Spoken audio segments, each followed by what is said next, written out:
Frères et sœurs, chers amis, nous nous retrouvons donc pour ce deuxième jour de notre méditation quotidienne que nous suivrons jusqu'au samedi des rameaux, elle nous accompagne en ce quatrième jour de confinement qui s'achève peu à peu. C'est aussi la première semaine scolaire entièrement vécue à la maison qui s'achève ce soir pour les élèves, les collégiens, les lycéens, les étudiants. Peut-être est-ce le moment d'un premier bilan pour voir comment cette semaine s'est passée. Je vous suggère d'être à la fois assez compréhensifs les uns avec les autres et chacun avec vous-même, mais aussi d'être exigeant quand même pour la suite.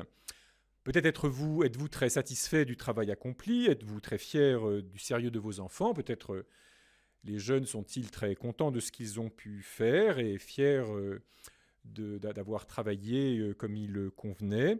Peut-être ne le sont-ils pas, je ne sais pas, chacun à sa manière.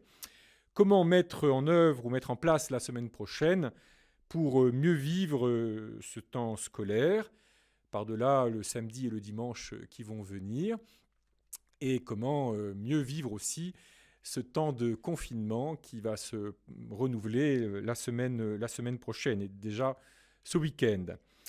Donc ce vendredi a été, comme tous les vendredis de carême, un jour d'abstinence et de viande, et peut-être pour certains de jeûne. Nous y faisons spécialement mémoire de la passion du Christ, notre Seigneur. Certains d'entre nous, peut-être, ont pu aujourd'hui méditer le chemin de croix. Ensemble, tournons-nous vers le Seigneur en qui Dieu nous fait miséricorde, et présentons-lui toute notre humanité dans sa fragilité. Seigneur, ne nous traite pas selon nos péchés. Seigneur, ne nous juge pas selon nos offenses. Que descende sur nous ta miséricorde. Ensemble, Seigneur, ne nous traite pas selon nos péchés. Seigneur, ne nous juge pas selon nos offenses. Que descende sur nous ta miséricorde. Nous te présentons, Seigneur, notre humanité en danger. L'épidémie indique toujours que quelque chose ne va pas dans l'organisation de notre monde, dans nos constitutions sociales, dans nos comportements individuels et collectifs. Éclaire-nous, Seigneur, que ton esprit de lumière et de force nous rende capables de voir ce que nous devons changer, ce que nous pouvons changer, en grand ou en petit dans nos vies. Seigneur, ne nous traite pas selon nos péchés. Seigneur, ne nous juge pas selon nos offenses. Que descende sur nous ta miséricorde. Écoutons ensemble l'évangile de ce jour tiré de l'évangile selon saint Marc.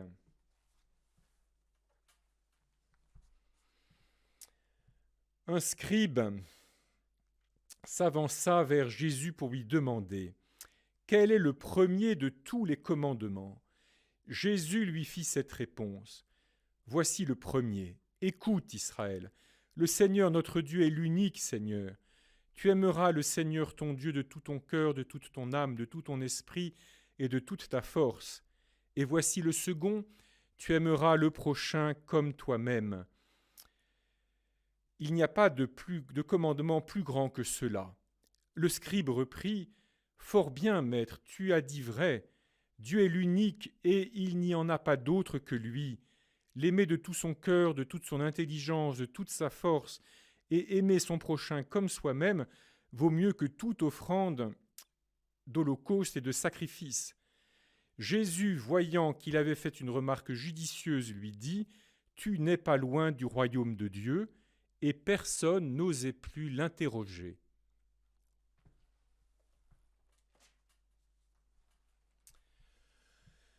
Je vous propose 3 points de méditation. D'abord, la question porte sur le premier de tous les commandements. Et vous l'avez entendu, Jésus répond en reprenant le livre du Deutéronome. Le premier des commandements, c'est « Écoute Israël ». Les Juifs, vous le savez, attachent beaucoup d'importance à cette écoute, « Shema Israël ». Écoute Israël. Le commandement n'est pas d'abord de faire des choses, mais d'abord d'écouter. Et que s'agit-il d'écouter ? Le Seigneur notre Dieu est l'unique Seigneur. Voilà, le Dieu qui s'adresse à Israël, et à partir de Jésus et de ses apôtres à tous les hommes ou femmes qui veulent bien l'entendre, n'est pas un Dieu parmi tous les autres qui aurait arbitrairement choisi de protéger ce petit peuple contre tous les autres. Ce n'est pas une force parmi toutes les forces qui dominent ce monde. La foi d'Israël partagée à tous par le Christ Jésus et ses apôtres, c'est que nous les hommes, nous pouvons écouter, nous pouvons entendre avec attention l'unique Dieu, le principe de toute vie, de tout être, celui qui n'est pas le Dieu des uns contre les autres, mais le Dieu qui veut la vie de toutes les créatures et qui veut leur vie pour toujours. Et deuxième point, que demande Dieu que nous écoutons ? Tu aimeras le Seigneur ton Dieu de tout ton cœur, de toute ta force, de tout ton esprit, et tu aimeras ton prochain comme toi-même. C'est la loi de la vie. La loi de la vie, c'est d'aimer le Dieu vivant, parce que nous recevons la vie comme un cadeau qu'il nous fait, comme un don bienfaisant. Et nous apprenons à aimer notre prochain, parce que nous réalisons que nous sommes donnés les uns aux autres, pour nous venir en aide, pour nous stimuler, pour nous émerveiller les uns des autres, pour partager ensemble, pour agir ensemble. Souvent, notre diversité à nous, les êtres humains, nous effraie, mais ça, c'est la conséquence du péché. Mais le Dieu unique, créateur de toutes choses et de tous les êtres, nous a créés pour que nous puissions nous aimer les uns les autres et nous émerveiller les uns des autres éternellement. Et enfin, aimer le Seigneur et aimer son prochain vaut mieux que toutes les offrandes d'holocauste et de sacrifices. Voilà, ce qui plaît à Dieu, ce ne sont pas des sacrifices d'animaux, bien sûr, ce ne sont pas des bâtiments non plus. Ce ne sont pas d'abord non plus tel ou tel acte religieux que nous pouvons faire, mais c'est l'amour réel du prochain, mis en œuvre, en acte et en vérité, non pas à la mesure de nos sympathies les uns pour les autres, parce qu'il y a évidemment des gens qui nous sont spontanément sympathiques et d'autres qui le sont moins, mais nous devons essayer de nous aimer, d'aimer notre prochain à la mesure de l'amour de Dieu pour nous, pour chacun de nous. Prenons donc, frères et sœurs, quelques instants de méditation. Dans la situation présente où nous sommes, quel est mon prochain ? Qui sont mes prochains ? De qui puis-je me faire le prochain ? De qui aujourd'hui me suis-je fait le prochain ? Je les présente à Dieu et je demande pour eux sa paix, sa consolation, sa force.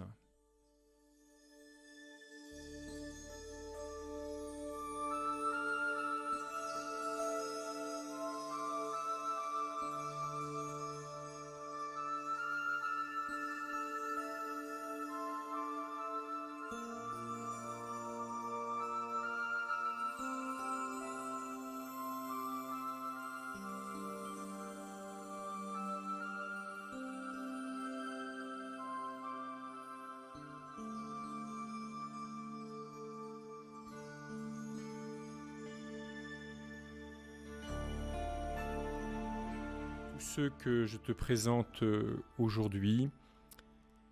Vois Seigneur la journée de demain qui se prépare aussi. Donne-moi de trouver les moyens d'y vivre dans l'amour pour toi et pour le prochain. Donne-moi d'écouter Seigneur en ces jours de calme relatif. Donne-moi de savoir écouter. Écoute Israël. Le Seigneur notre Dieu est l'unique Seigneur. Et ensemble, frères et sœurs, prions le Christ, notre Sauveur, qui nous délivre par sa mort et sa résurrection. Seigneur Jésus, prends pitié de nous. Ensemble, Seigneur Jésus, prends pitié de nous. Tu es monté à Jérusalem pour souffrir la passion et entrer dans ta gloire. Conduis ton Église jusqu'à la Pâque éternelle. Seigneur Jésus, prends pitié de nous. Sur la croix, tu as exaucé le malfaiteur repenti.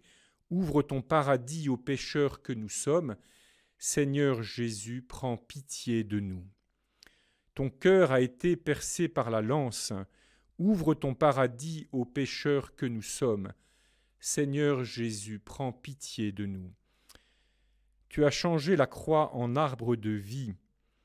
Donne-nous de manger le fruit du salut. Seigneur Jésus, prends pitié de nous. Ton cœur a été transpercé par la lance, purifie-nous dans l'eau et le sang. Seigneur Jésus, prends pitié de nous. Tu es descendu au séjour des morts avant de monter vers ton Père, arrache à la servitude ceux qui attendent leur libération.